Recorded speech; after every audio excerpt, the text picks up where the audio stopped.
안녕하세요. 오늘 여러분께 들려드릴 이야기는 제가 몇 년 전 홀로 떠났던 여행에서 겪었던 기묘하고도 섬뜩한 경험에 대한 것입니다. 지금도 그날을 생각하면 등골이 오싹해지고 밤잠을 설치곤 합니다. 그저 평범한 여행이 될 줄 알았던 그곳에서 저는 상상조차 할 수 없었던 끔찍한 진실과 마주하게 되었죠. 모든 것은 제가 너무나 쉽게 그리고 안일하게 생각했던 작은 마을에서 시작되었습니다. 그 마을은 지도의 가장자리, 문명의 손길이 닿지 않는 깊은 산속에 자리하고 있었습니다. 휴대폰 신호마저 끊겨 외부 세계와 단절된 채 오직 그들만의 시간과 규칙이 흐르는 듯한 곳이었죠. 그때 저는 복잡한 도시 생활에 지쳐 모든 것을 뒤로 하고 무작정 떠났습니다. 특별한 목적지도 정해진 계획도 없이 그저 발길이 닿는 대로 마음이 이끄는 대로 움직이고 싶었습니다. 마치 잃어버린 나 자신을 찾아 헤매는 방랑자처럼 그렇게 며칠을 돌아다녔습니다. 그러던 어느 날 구불구불한 비포장도로 끝에서 낡은 목조 표지판 하나가 눈에 들어왔습니다. 글씨는 오랜 세월 비바람에 씻겨 거의 알아볼 수 없었지만 희미하게 남아있는 달빛골이라는 이름이 왠지 모르게 저를 강하게 이끌었습니다. 마치 보이지 않는 실에 묶인 것처럼 저는 홀린 듯 그곳으로 향했습니다. 표지판 너머로는 울창한 나무들이 빼곡했고 그 사이로 희미하게 마을의 윤곽이 드러났습니다. 고요하고 신비로운 분위기가 저를 압도했고 저는 망설임 없이 그 어두운 숲길 속으로 발걸음을 옮겼습니다. 발밑에서 바스락거리는 마른 나무잎 소리만이 제 존재를 알릴 뿐 주변은 마치 시간이 멈춘 듯 정적이었습니다. 이 이상하고도 매혹적인 이끌림이 훗날 저를 끔찍한 공포 속으로 몰아넣을 거라는 사실을 그때는 전혀 알지 못했습니다. 마을은 예상했던 대로 고요했습니다. 마치 세상의 끝에 고립된 듯 외부와의 교류가 거의 없어 보였습니다. 풀벽과 나무로 지어진 오래된 집들이 옹기종기 모여 있었고 인적은 드물었습니다. 이따금씩 보이는 마을 주민들은 저를 힐끗힐끗 쳐다볼 뿐 아무도 먼저 말을 걸지 않았습니다. 그들의 시선은 친근함보다는 깊은 경계심과 의심을 담고 있는 듯했습니다. 어둑어둑 땅거미가 지기 시작할 무렵 저는 이 마을에 단 하나뿐인 듯한 허름한 여관을 발견했습니다. 낡은 간판에는 흐릿하게 달빛 여관이라는 글자가 적혀 있었습니다. 저는 망설임 끝에 여관 문을 열고 들어섰습니다. 안에서는 쿰쿰한 냄새와 함께 오래된 나무가 내는 삐걱거리는 소리가 저를 맞이했습니다. 여관 주인은 얼굴에 깊은 주름이 새겨진 노인이었습니다. 그는 저를 위아래로 훑어보더니 묘한 미소를 지으며 방 열쇠를 건네주었습니다. 지금 생각해보면 그때 그 미소는 결코 환영의 미소가 아니었던 것 같습니다. 오히려 무언가 숨겨진 의도가 있는 듯한 차갑고 소름 끼치는 미소였습니다. 방은 낡았지만 깨끗했고 창밖으로는 어둠이 내려앉는 마을 풍경이 한눈에 들어왔습니다. 산으로 둘러싸인 마을은 밤이 되자 더욱 깊은 침묵에 잠겼습니다. 적막한 분위기 속에서 저는 왠지 모를 불안감을 느꼈지만 오랜 여행으로 지친 몸은 어느새 저를 깊은 잠 속으로 이끌었습니다. 다음 날 아침 잠에서 깬 저는 마을을 좀 더 자세히 둘러보기 위해 밖으로 나섰습니다. 어제 저녁보다는 밝은 분위기였지만 여전히 마을 사람들의 표정은 어딘가 모르게 어둡고 경직되어 있었습니다. 그들의 시선은 여전히 저를 낯선 이방인으로 여기는 듯했습니다. 특히 제 눈길을 사로잡았던 것은 마을 사람들 모두가 왼손 손목에 붉은색 실을 묶고 있었다는 점입니다. 아이, 어른 할 것 없이 모두 똑같은 붉은 실을 두세 겹으로 단단히 묶고 있었습니다. 마치 어떤 의식을 치른 듯한 혹은 특정한 맹세를 상징하는 듯한 모습이었습니다. 저는 호기심 반, 불안감 반으로 여관 주인에게 그 붉은 실의 의미를 물어보았습니다. 하지만 그는 제 질문을 듣자마자 얼굴을 굳히더니 아무렇지도 않다는 듯 다른 이야기로 화제를 돌렸습니다. 마치 그 실에 대해 언급하는 것 자체가 금기라도 되는 것처럼 말이죠. 그의 태도에서 저는 알 수 없는 불길함을 느꼈습니다. 뭔가 숨겨진 비밀이 이 마을에 드리워져 있다는 직감이 들었습니다. 하지만 저는 대수롭지 않게 생각했습니다. 그저 이방인인 저에게 알려주기 싫은 그들만의 독특한 풍습이겠거니 하고 말입니다. 지금 돌이켜보면 그때 저는 너무나도 순진하고 무지했습니다. 그 붉은 실이 무엇을 의미하는지 알았다면 저는 아마 그 길로 뒤도 돌아보지 않고 달아났을 것입니다. 그날 오후 저는 마을 주변을 산책했습니다. 마을을 감싸고 있는 산은 생각보다 깊고 험했습니다. 길을 걷다 보니 숲속 깊숙한 곳에 조그마한 사당이 하나 보였습니다. 낡고 허름했지만 왠지 모를 신성한 기운이 느껴지는 곳이었습니다. 사당 안을 들여다보니 제단 위에는 이상하게 생긴 나무 조각상이 놓여 있었습니다. 사람의 형상을 하고 있었지만 얼굴은 기괴하게 일그러져 있었고 손목에도 역시 붉은 실이 묶여 있었습니다.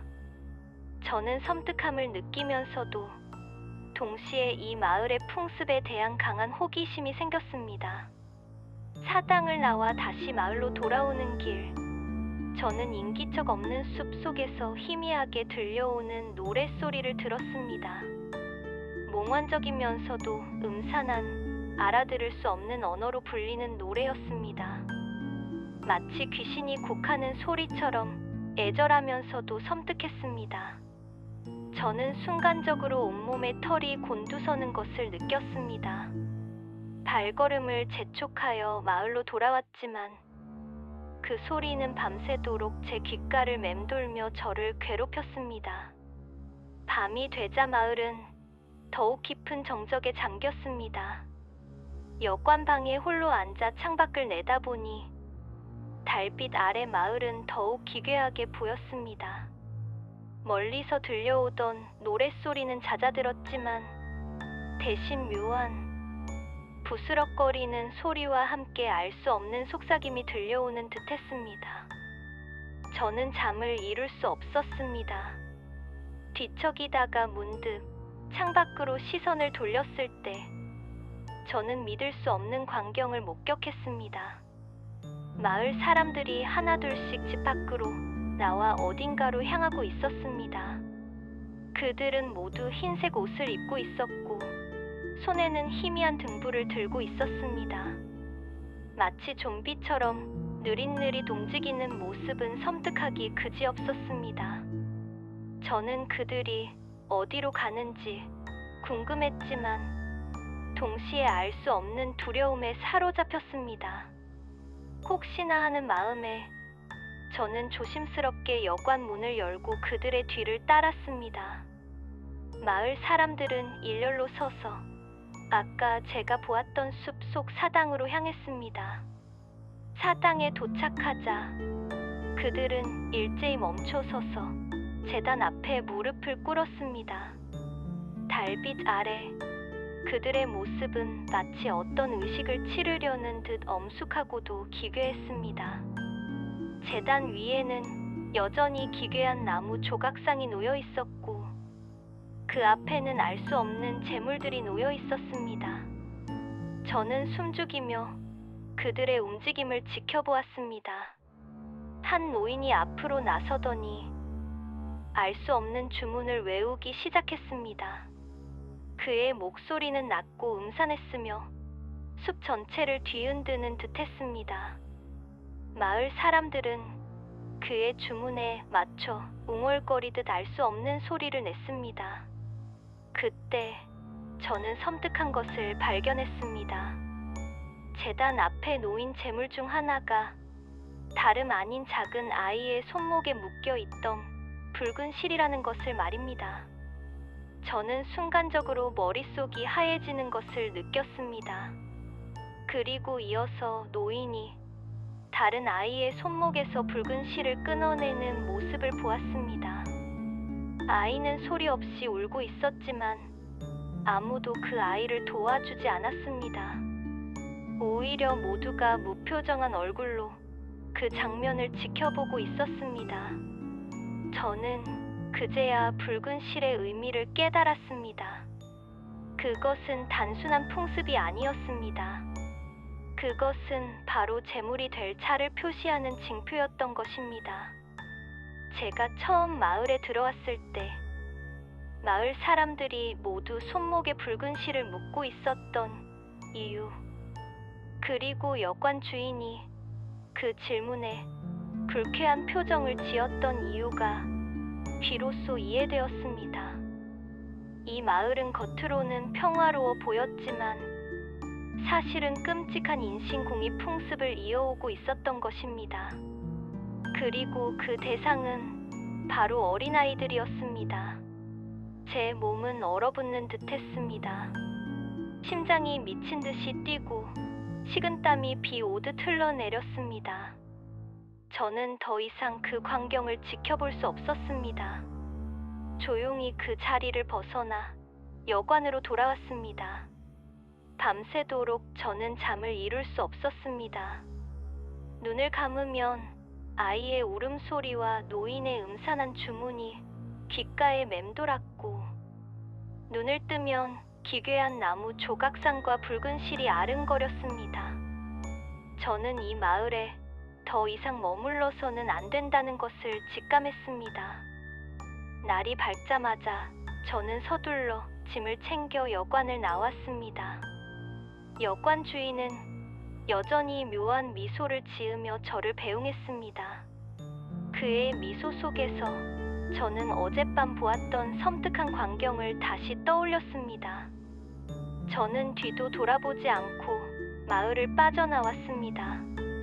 그리고 다시는 그곳으로 돌아가지 않았습니다. 아니, 돌아갈 수 없었습니다. 그곳은 제게 잊을 수 없는 악몽으로 남았기 때문입니다. 이 경험은 저에게 깊은 상처를 남겼습니다. 저는 한동안 밤마다 악몽에 시달렸고 낯선 사람들을 경계하게 되었습니다. 세상에는 우리가 알지 못하는 혹은 알 수 없는 기이하고 끔찍한 일들이 여전히 존재한다는 것을 깨달았습니다. 문명의 빛이 닿지 않는 곳에서 인간의 이성을 벗어난 잔혹한 풍습이 대대로 이어져 오고 있다는 사실이 저를 더욱 공포에 떨게 만들었습니다. 그날 이후로 저는 더 이상 혼자 여행을 다니지 않습니다. 그리고 붉은색 실을 보면 여전히 그때의 악몽이 되살아나 심장이 쿵 하고 떨어지는 듯한 기분을 느낍니다. 여러분도 혹시 여행 중에 낯선 곳에서 이해할 수 없는 풍습이나 기이한 현상들을 마주하게 된다면 절대 호기심에 이끌려 깊이 파고들지 마십시오. 때로는 알지 못하는 것이 약이 될 때도 있습니다. 세상에는 상상 이상의 공포가 존재하며 우리는 그것을 감당할 준비가 되어 있지 않을 수도 있습니다. 그저 조용히 그곳을 떠나세요. 그것이 당신의 안전을 지키는 유일한 방법일지도 모릅니다. 제가 겪었던 이 끔찍한 경험이 여러분에게 작은 교훈이 되기를 바랍니다. 그리고 부디 이 이야기가 그저 제가 꾸었던 악몽이기를 간절히 바랍니다. 잠시 숨을 고르고 목소리를 가다듬는 듯한 효과음. 그리고 한 가지 더 말씀드릴 것이 있습니다. 제가 그 마을을 떠나온 지 몇 달이 지났을 무렵 우연히 인터넷 검색을 하다가 그 마을에 대한 아주 오래된 기사를 발견했습니다. 내용인즉슨 수십 년 전부터 그 지역에서 어린아이들이 사라지는 사건이 종종 발생했지만 명확한 단서가 없어 미제 사건으로 남아있다는 것이었습니다. 당시 경찰은 실종된 아이들의 가족들이 모두 비슷한 시기에 마을을 떠났다는 사실에 주목했지만 더 이상의 진전은 없었다고 합니다. 기사를 읽는 순간 저는 온몸에 피가 식는 듯한 충격을 받았습니다. 제 기억 속의 그 붉은 실, 그리고 사당에서 보았던 끔찍한 의식이 저희 뇌리를 스쳐 지나갔습니다. 저는 그때 확신했습니다. 제가 목격했던 것이 단순히 미신이나 환각이 아니었음을. 그 마을의 인신공히 풍습은 수십 년, 아니 어쩌면 수백 년 동안 은밀하게 이어져 내려온 잔혹한 현실이었다는 것을 말입니다. 그 기사에는 또 다른 섬뜩한 내용이 있었습니다.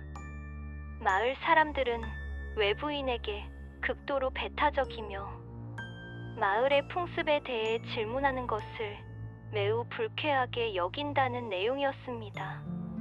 특히 마을의 어른들은 외지인들을 경계하며 자신들의 비밀을 지키기 위해 무슨 짓이든 할 수 있는 사람들이라는 경고성 문구도 있었습니다. 저는 제 발로 그 끔찍한 비밀의 한가운데로 걸어 들어갔던 것입니다.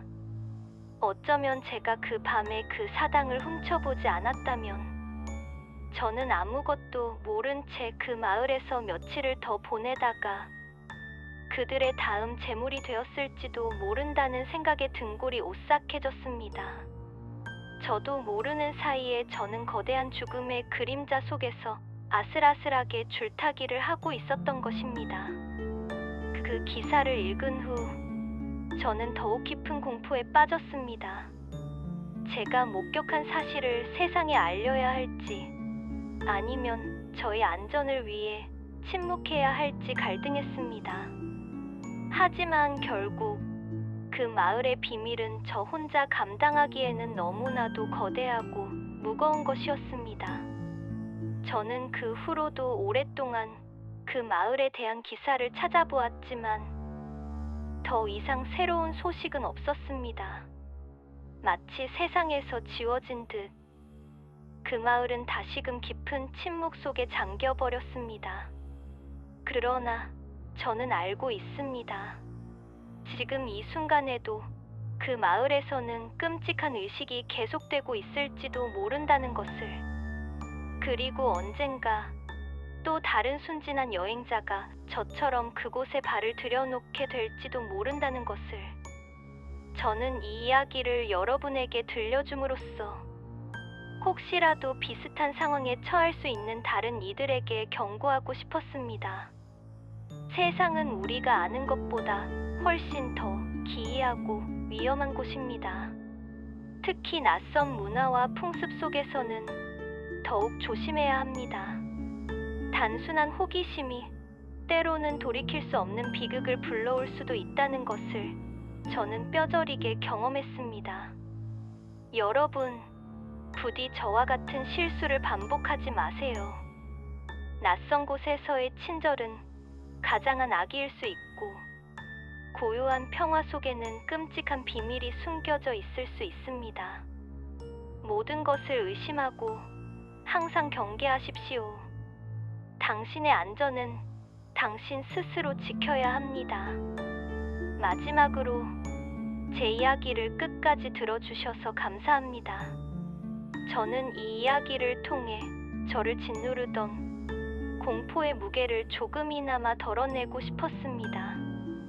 하지만 여전히 그 마을의 그림자는 제 삶을 따라다니고 있습니다.